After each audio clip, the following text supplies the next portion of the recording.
I'm Carol from Sunbury, Ohio.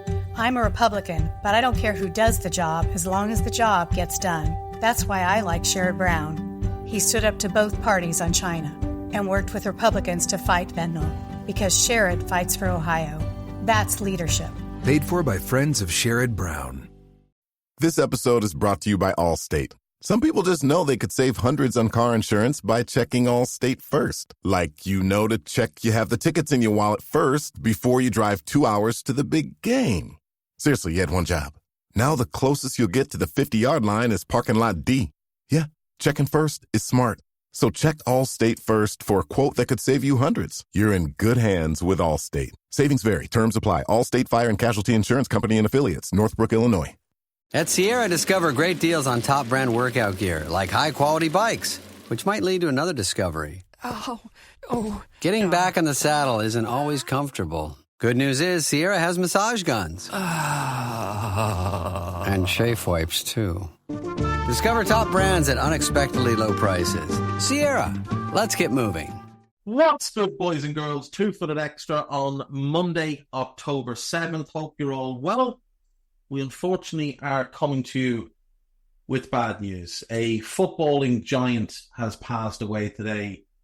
Dutch legend Johan Neeskens, one of the all-time great midfielders, part of that phenomenal Ajax team and the Dutch team of the 70s, has passed away at the age of 73. Capped 49 times, played in 2 World Cup finals, won the European Cup 3 times, and the Eredivisie twice. Also spent 5 years with Barcelona, winning a Copa del Rey and a European Cup Winners' Cup. Genuinely one of the best midfield players ever. Like, without question, top 10. Arguably top 6. Sensational footballer. And a loss, no doubt. A verdict has been announced in Manchester City's legal case against the Premier League over the league's rules on commercial deals involving clubs' owners. Now, City have put out a statement basically announcing that they've won and that it's all great and that they've been proven right. The Premier League has put out a different statement, and when you read the judgment, it's very clear that neither side actually won. City didn't win, but they didn't lose. The Premier League didn't win, but they didn't lose. There's a small area that the tribunal agreed with City on, but they agreed that the APT system in general works very, very strong. And what has actually happened here really is that Arsenal are a club that could potentially be hurt by this. One of the things they've agreed on is loans from shareholders, because clubs like Arsenal have considerable money lent to them by shareholders. Now, hilariously, one of the clubs that acted as a witness for City was Everton, who have the biggest loan from their owner and are the one most in danger of being hit by a profit and sustainability charge because of said loan from owner. Not ideal. And you'd wonder why Everton are involving themselves in that. Bizarre bootlickers. Everton acting as a witness for City here is basically Turkey's voting in favour of Christmas. It's just baffling carry on. United, Liverpool, Arsenal, Tottenham, Brighton and West Ham were all witnesses for the Premier League, and Brentford, Bournemouth, Fulham and Wolves all wrote letters supporting the Premier League as well. So City have claimed victory, but they haven't achieved victory. It is just propaganda really from them. BBC asked the question, does Chelsea have a yellow card problem? Chelsea topped the yellow card table after 7 matches. And Sunday's fractious game has raised the question, do they have a disciplinary issue? Huh. They got 6 yellow cards at the weekend. Cole Palmer, already on a yellow, took decision to sit down and watch as both teams pushed and shoved. Oh, yeah, there was a bit of melee. Okay, that's fair. Chelsea have 27 bookings already, and Fofana and Cucurella are set to miss their next game through yellow card suspensions. So they've picked up 5 each through 7 games. That's woeful. Absolutely woeful. Big news for Aston Villa. John Duran has signed a new contract to keep him at the club until 2030. So obviously joined them in January 2023. He has been outstanding so far this season.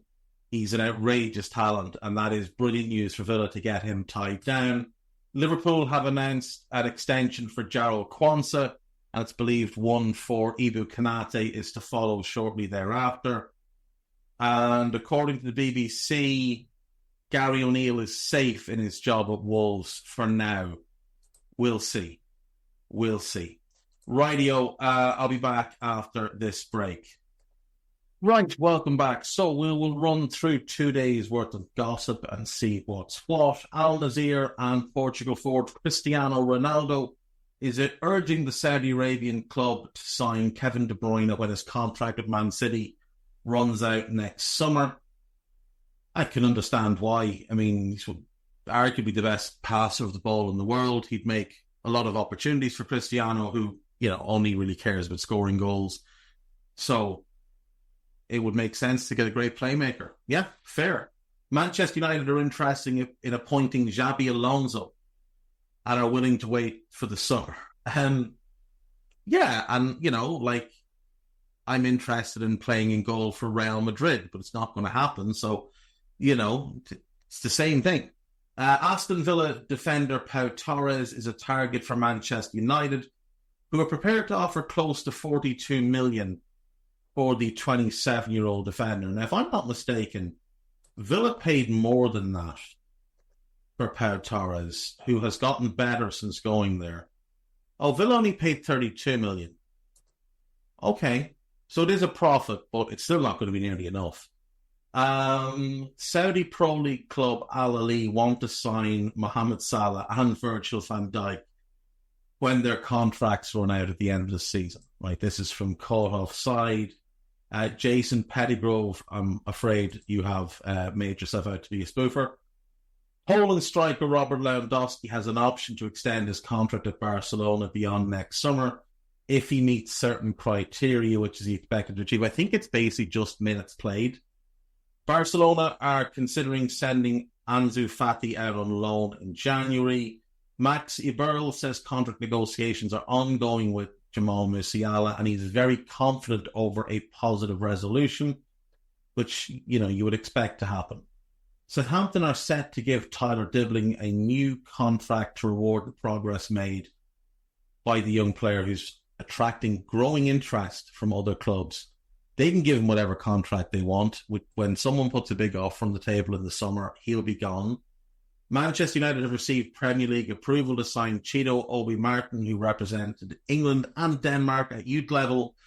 The 16-year-old also confirmed the move from Arsenal in a social media post. Okay. Newcastle are considering a rebuild of the St James's Park Stadium on its current site, which would cost as much as $1 billion and take the club's capacity to between 65 and 70,000. It's Luke Edwards, so I mean it's obviously club propaganda, but I think it would make some sense. You could, I suppose, reorientate the site. They are a little bit tight for space, in part because there was a plot of land that the club owned that Mike Ashley sold to developers. Now, I'm not sure if it's been developed, so maybe they can buy it back, but we'll see. Steve Holland, who was the deputy to Gareth Southgate during his time as England manager, wants his next job to be as a manager rather than as an assistant. Steve Holland managed Crewe, And then he managed the Chelsea reserves for a few years. I'm not really sure.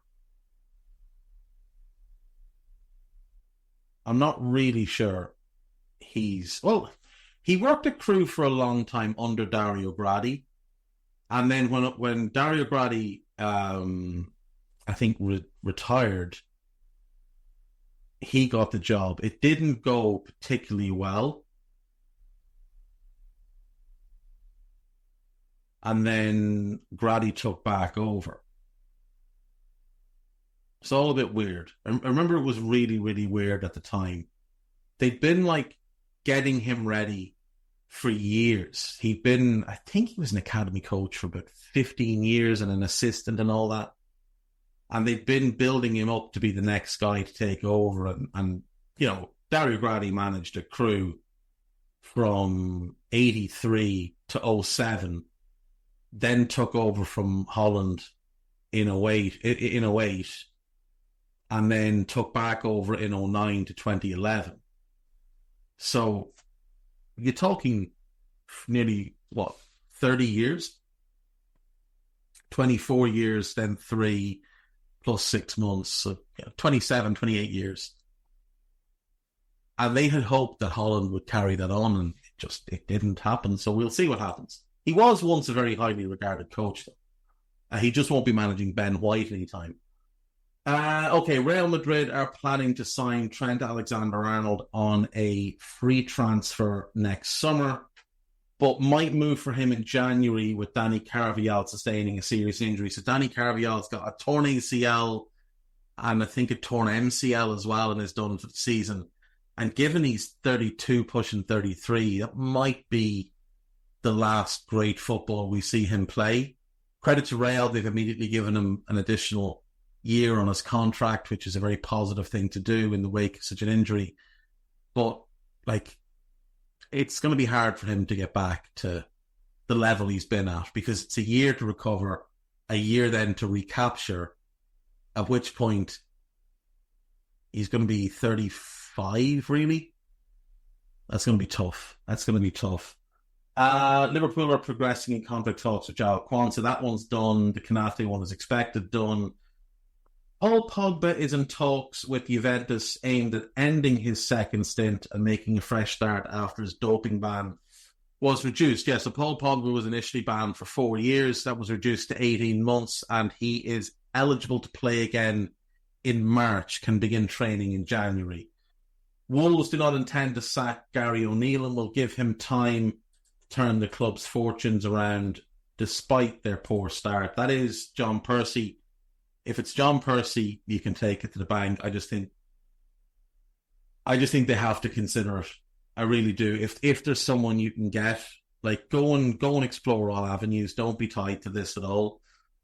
Pep Guardiola says he feared Ederson would leave the club in the summer when Saudi Arabian side Al Nazir made him an offer, but he convinced the Brazilian to stay. It's all stuff we knew. Man City have set aside 80 million to spend on players in January, as if they ever have a budget. West Ham are interested in bringing Ayoze Perez back to the Premier League. He's actually done all right with Villarreal, but he's not particularly good in the Premier League. It's very different doing it in Spain. Xavi is seen as the ideal choice to lead the reconstruction project at Manchester United. I'd be interested to see how it'd go. I don't have much faith, but I'd be interested. Newcastle's attempts to sign Jonathan David have been dealt a blow by Barcelona entering the bidding. Okay, fair. I could see him fitting well at either club, to be honest. He's a good player. Liverpool have joined Tottenham and Newcastle in the race side of Berriese. Liverpool have been in that race for a while, but not really in it at the same time. Barcelona are monitoring Leroy Sané, who's at a contract at the end of the summer. That'd be typical Barcelona, to sign a player that's not really what they need and give them a ridiculous contract that they can't really afford and hamstring themselves in 4 different ways. That would be very Barcelona. Premier League clubs, including Arsenal, Wolves, Everton and Chelsea, have been monitoring Santos' 18-year-old Brazilian defender, João Pedro Shermont. Okay. Juventus sporting director Cristiano Thule has hinted the club are in talks with Dusan Vlahovic over a new contract. It's funny with Vlahovic because every week it seems like his name is in a different rumour. And that's been the case since he joined them.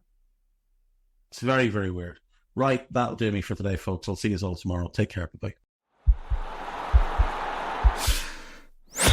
This podcast is part of the Sports Social Podcast Network.